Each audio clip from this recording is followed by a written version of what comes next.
Thank you. Good morning, everybody. Thank you for joining us today at 10 o'clock or just a little after for Connect with Leslie. So when more of you are able to join by video, it'll be like the craziest Brady Bunch entry or, opening thing you've ever seen. It'll just be all of us in little bitty boxes. It'll be really cool. I think it'll be really neat. Anyway, I'm glad you could all join, and Julia's going to be throwing up some polls throughout our session this morning. It is intended to be a 30-minute session, and we will keep reminding you of that time in case you have something else to go to. However, sometimes we do go over, and if you're comfortable staying over, that'd be great too. All right, so let's get going. So generally in these meetings, what we do is review the board meeting, and since our board meeting is the fourth Tuesday in a month, it was last Tuesday, which I believe would have been the 22nd, right before Thanksgiving. And then we also want to talk about things that are new and are currently going on around the system. So let's, we do have a special guest with us today. His name is Jacob Roskovensky. I think, are you wearing your bow tie? I am. All right, so we can tell who Jacob is right there with his bow, and it's purple, right? It is. Awesome. Okay, so Jacob's going to be with us in a little bit. I asked him if he would be willing to join us and talk about something that's should be of interest to all of us in the library community at large, and it has to do with school libraries and the current challenge that they are facing. Well, there's some challenges that you're facing, obviously, but this one is currently related to the Every Student Succeeds Act, ESSA, right? That's got it right. And so he'll be popping in and kind of answering questions and talking to us about it in a few minutes. So first I'll give you a little board update. In our board meeting, we do use a consent agenda, and the board approved the consent agenda last Tuesday. They also approved the October bills and financial report. We had a short discussion this month, but a longer discussion at the October board meeting regarding the completeness of our meeting minutes as regards the Open Meetings Act. And we do have an Open Meetings Act designee, and so it went to him at the end of the October meeting and came back to the board as a whole this month. And the consensus was that we will continue to record actions and not individual comments. However, if members feel something was left out of the minutes, they can go back over minutes once they're approved and then bring recommendations back to the board at the following meeting. So that seemed to satisfy the majority of the board. There were no comments regarding that afterwards. So I'm hopeful that we're back at where we were, and everyone was happy with that. In communication news, we were really happy to announce that IHLS received a $75,000 Walmart Foundation grant. The grant we received notification of the grant in mid-November. We actually received the funds as well about 2 weeks ago. And so it's a one-year grant, so we are hopping to it pretty quickly about getting together what the parameters of that grant will be, and we'll be making an announcement soon. I don't know how soon, but we'll have to do it fairly soon because it is a one-year grant, and we'll have to expend all the funds by then, and we'll have to we'll be providing updated reports to the Walmart Foundation on the progress. The grant was written to promote resource sharing in our part of the state, in our service area, and really it's rather broadly stated, but what we're looking to do and hoping to do is to work with our public libraries because they have the broadest service base of all member types, and to help them to, if they don't have Wi-Fi, to give them an opportunity to have Wi-Fi in their library. If they don't have a web presence, to have a web presence. And if they don't have a discoverable collection, to have a discoverable collection. There are a couple ways to achieve that. And that's how the grant was written. So Walmart Foundation was really happy to work with us, and we're just thrilled. So we're really excited, and we can't wait to start this. So I'm sure all our members will be hearing more about that very soon. And then the board also approved additional funds for materials that we will need in the replacement of the Champaign building roof. So our building in Champaign has a 45, it's the original roof, and I think it's approximately 45 years old. As the company, they started removing the roof a couple of weeks ago, and they knew that some of the sections were really in rough shape, but they didn't realize that every section of the roof was in rough shape, or the section where they started shouldn't have been in rough shape, but it was. So they're bringing in enough sheets of steel to replace the entire decking. So in case that's what's necessary. So once that roof is replaced, it'll be in A-OK shape, and it should, I think it has a 20-year warranty. So we're really happy to be at the place that we can actually do this, and then we won't worry about having it patched anymore. And our staff and our members who attend training up there will be nice and dry. And the board also approved a nomination committee for a group of individual members that are going to be seeking folks to run for 5 open positions on our board. In the spring, the open positions will be an academic librarian. We have 1 academic library position on our board, a special librarian, one school librarian position, and 2 public library trustee positions. So you'll be hearing more about that, I'm sure, in the new year, because the ballots will have to go out in March. So if you're interested, or if you know other people that are interested, I'm sure you'll see more news from us coming out in Moving Forward Together, and probably some announced messages as well. One of the things that any questions are there? I'm looking to see if anybody's typed. No. Okay, we'll just pipe up or type, or okay.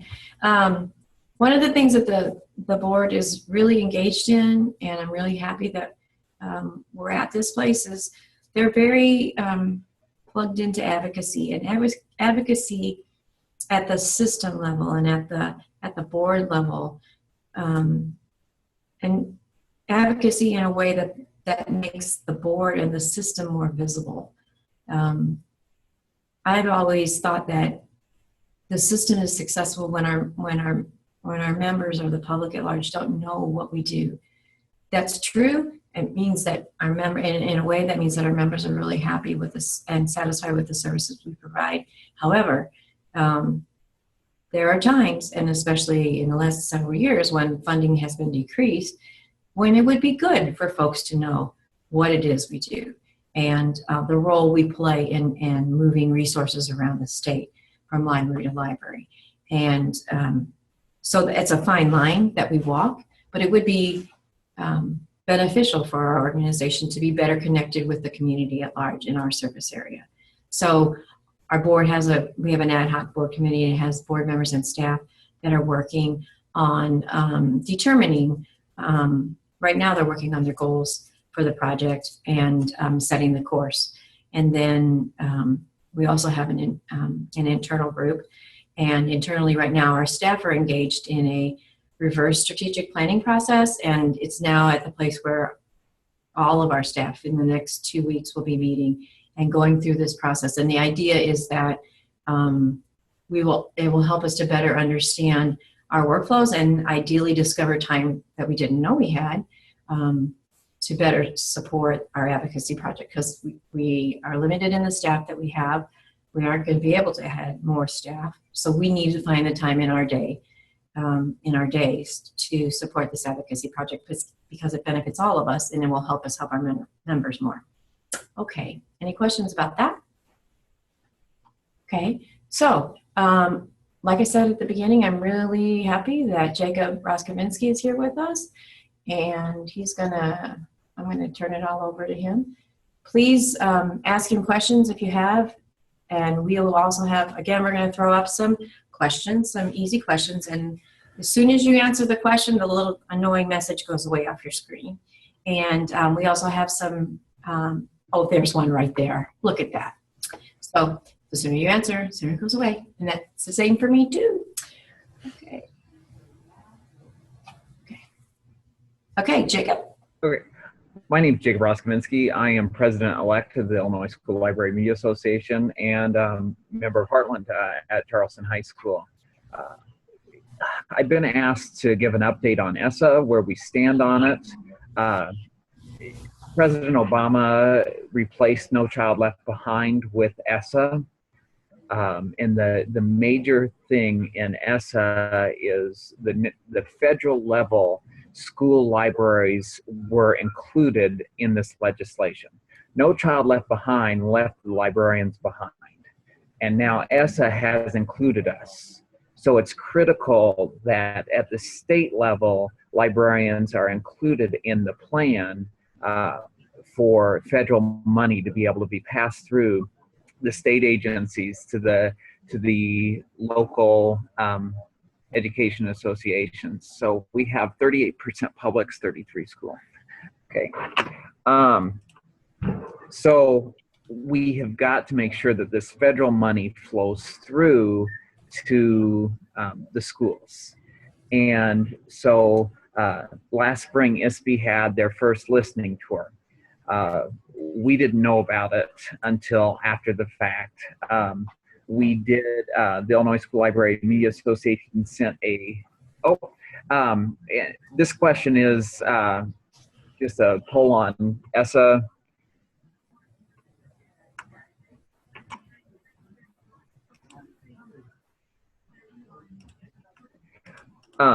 So we didn't engage with ISB on the first one. So ISLMA sent a letter to ISB pointing out that they failed to include schools on the first tour. Then ISLMA contacted the state library, Rails, Heartland, the Illinois Library Association, to become partners on our ESSA efforts. Illinois School Library Media Association has created a draft of potential school recognition rules. We're all familiar with the Bible, the Purple Bible, when I was on the board, that the state has. We are trying to get school code updated to include school librarians a little stronger. And so then there was a second draft plan, and the state had a second listening tours around the state that ISLMA participated with in our members. So the main thing is, how can we reach out to our publics, our schools, our special libraries on this advocacy issue that ISLMA is putting forward? Really, it benefits us all if we have strong libraries throughout the state. School libraries, because then our students become better citizens, better critical literate citizens, and the academics are getting stronger students when they come out from us. So on this, ISLMA has put together a website to keep everything in one particular place. And I'm going to share my screen, and so here is our ESSA website. It's islama.org/ESSA. This is where we like to keep our members and the public informed on where we stand on ESSA right now. And we have kept everything on it. We're not taking things off as we go. We're wanting it to stay as an archive for us to know where we've been and where we're going. So at the top is where we stand right now. And we are going to cover all this information, and I did put it in the group chat for you. So we engaged in listening round number 2, and so then we have a new draft plan, and our work did go, they did notice us, and they are going to add into statutory required components. How will the LEA identify and address disparities in library resources? So did we get a lot in the state draft plan? And also there is the state draft plan in the chat screen. The state has it on their website. It's like 100 and some pages. Lovely reading. So, so the main thing on this is we have been added to the draft plan, but they didn't expand very far. So in listening tour round 3, we need to let ISB know that we want to know what library resources are. So round 3, here's the list. Unfortunately, it is very scarce on the stops on this particular listening tour. Round 2 was much better. Round 3, in our service area, we only have Decatur as a stop. On December 8th, that's a Thursday, at the Eisenhower High School in Decatur. So if you're available and in the Decatur area, December 8th, I'd love to see you there. You can sign up to speak, and we are going to talk about speaking, or if you're not comfortable with speaking, you can contact ISB directly and tell them your thoughts. And we do need to go over crafting a statement for you. And again, all of this is on the ISLMA website, islama.org/ESSA.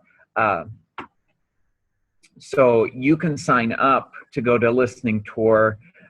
Here it's a Google form, and then we will help craft your message, or we will give you talking points to include in your message. On those talking points, it's critical that we let the state know what library resources are. You know, we don't want it just to stop at books. We want them to know that the resources can also be people. You know, ISB is one of their main goals is equity, that all students across Illinois receive an equitable education. That's not happening right now. We need to make sure they know that it's a problem. So, you know, we're advocating that you let them know what the resources are, that they can be people, what disparities are there across the state. Also, in the draft plan, it talks about a highly effective teacher. But they don't outline what a highly effective teacher is. And sometimes, many times, people at the state level forget that librarians are teachers. You know, the school librarian is a certified teacher, so we've got to make sure that in the definitions, effective teacher includes the librarian, a certified librarian. And that is critical that we get the certification in there for different services. Is it possible to create a form or letter talking points for the teachers and friends to sign? We can definitely look at these talking points. The talking points have the 5 or 6 different messages, and then craft a story around them. So I think it is critical that, you know, in round 2, we had just basically school librarians in this advocacy effort. Now I think it's time personally that we reach out to our colleagues in the publics, to the colleagues in the specials, to our parents and our students, that that we reach out and use those people. What about the scenario where there is a certified teacher who is not a certified librarian? You know,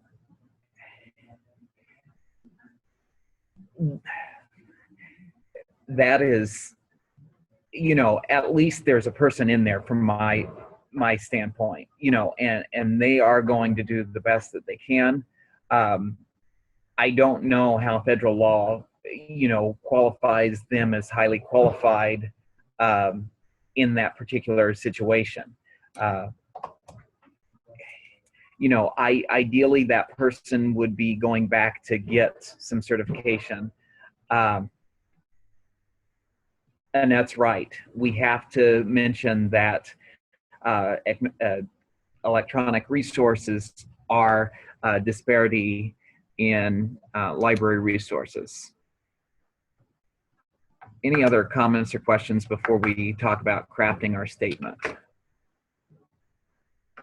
And you guys are welcome to unmic yourselves and unmute yourselves and speak up too. Jacob, this is Leslie. Yes. Can you talk a little more about what ESSA is really targeting? I mean, what it means for, Okay. what it's all about in the school library sense? In the school library sense, the main thing that we can see is funding for professional development.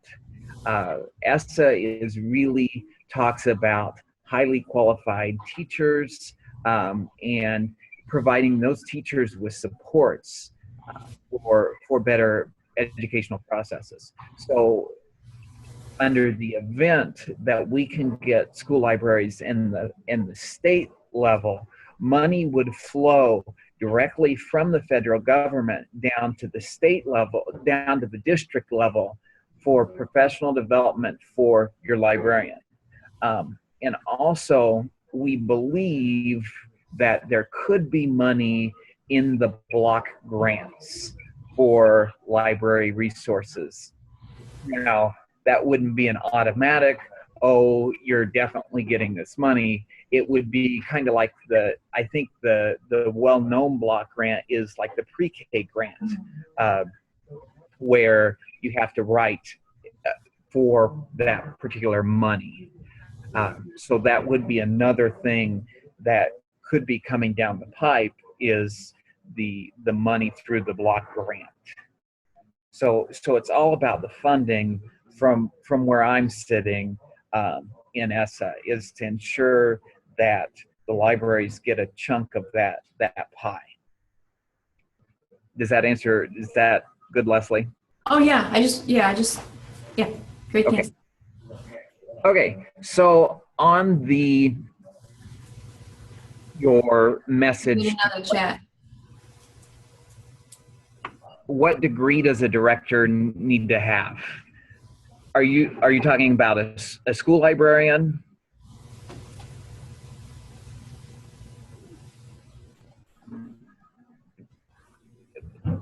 This is, ESSA totally deals with school libraries. ESSA is part of the education, the Department of Education. So I really don't have any feelings on a public library's qualifications. I can answer that. Okay. So in a public library, right now it's really dependent on what the library board or whoever does the hiring and makes that decision is asking for. Ideally, in a perfect world, it would be a Master's of Library Science or Master's of Information Science. However, a lot of communities are unable to compensate an individual who has that level of education. I hope I'm answering your question. I don't know what community you're coming from. Okay. But in the school sense, Jacob, it's a little different. It is very different at the school sense. There's many different levels, even across the system, how we define a librarian. Some districts have a paraprofessional in that position and consider them the librarian. Some districts have a certified teacher in that position. Some people, some districts have a certified teacher who is certified in library. So there's, at the school level, there is a lot of the three different options from what we currently see in the schools.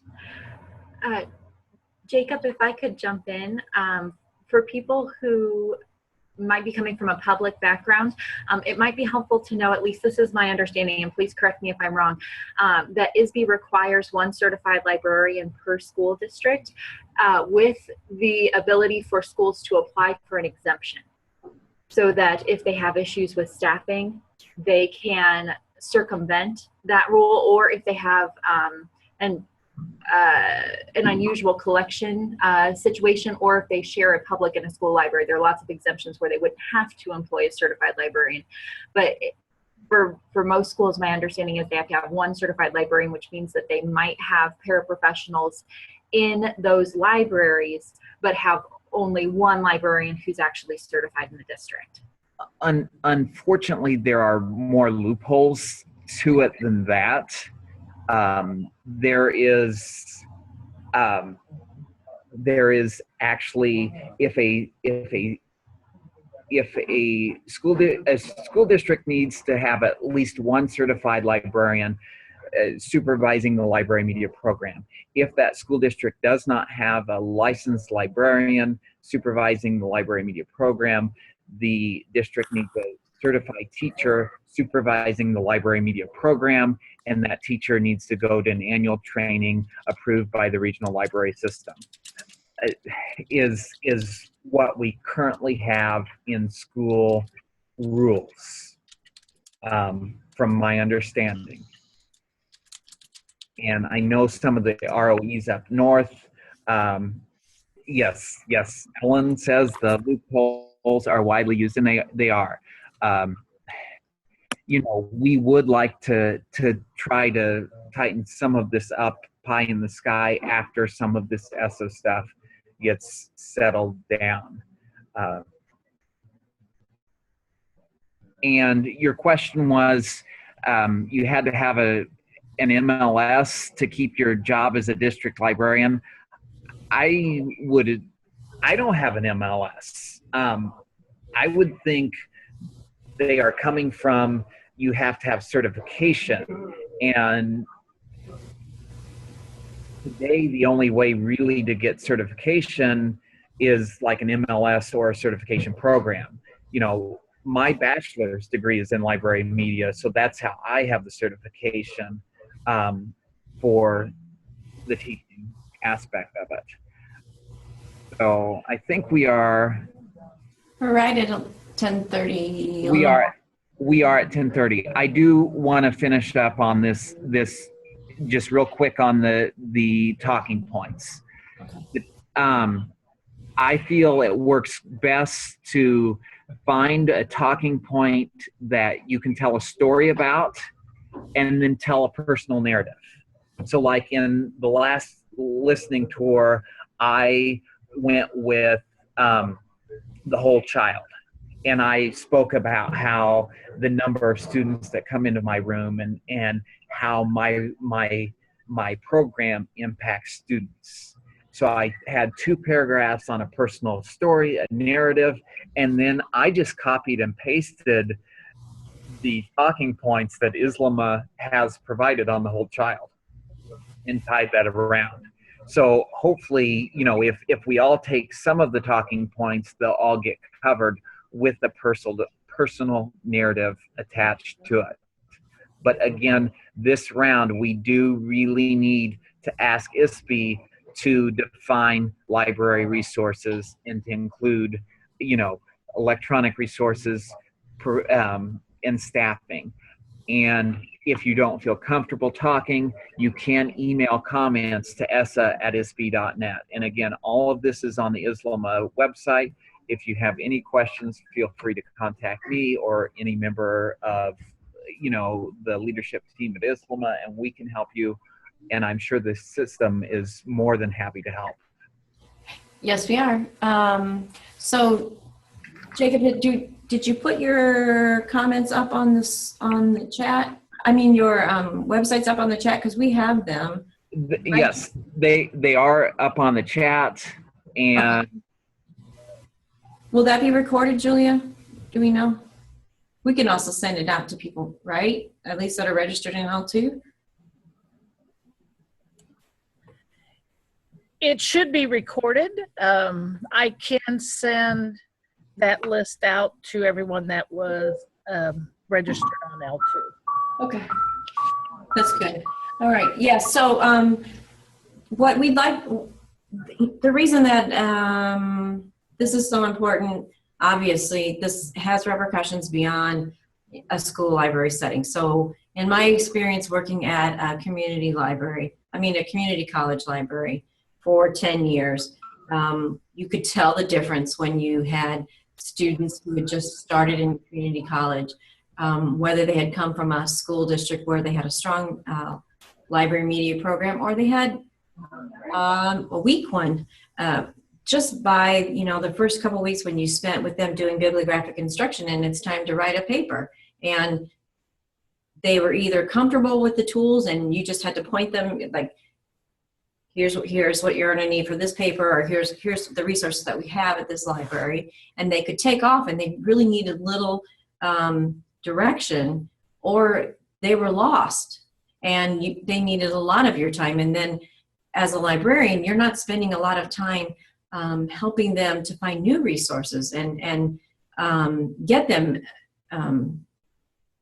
show them all the electronic databases that you have at a community college level that are not available, or even at a university level that are not going to be available at most high school libraries, even with really great programs. You're showing them something, you're showing them rudimentary things and helping them gain rudimentary skills, and they're missing out, and they're sitting right next to a student in the same English class that is miles ahead of them, and they have so much to catch up on. And I realize that that's a situation that happens in schools all across the state, but there is something that we can do to hopefully rectify that a little and balance things out for these kids. So, and obviously strong school libraries have an impact, or the absence of a strong school library program has an impact on a public library level as well. So that's what we're all here for, and that's what this is all about today. And does anybody have any additional questions for Jacob? I really appreciate you all staying with us.